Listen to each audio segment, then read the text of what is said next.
இன்று மே 20, 1978.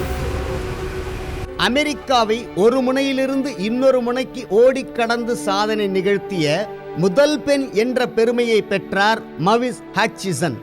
அவர் 69 நாட்களில் 4800 கிலோமீட்டர் தொலைவை ஓடி கடந்தார். 1902 கியூபாவின் சுதந்திர தினம் இன்று. 1997 இந்திய பாகிஸ்தான் அணிகளுக்கிடையே சென்னையில் நடைபெற்ற ஒருநாள் கிரிக்கெட் போட்டியில் பாகிஸ்தான் வீரர் சயீத் அன்வர் 194 ரன்கள் எடுத்து உலக சாதனை செய்தார்.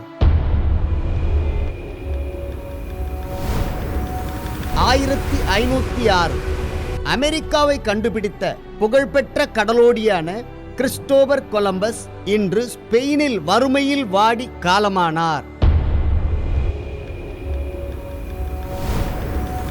1830 ஃபவுண்டன் பேனா கண்டுபிடிக்கப்பட்டு 170 ஆண்டுகளுக்கு பிறகு அதற்கான காப்புரிமை இன்று பெறப்பட்டது.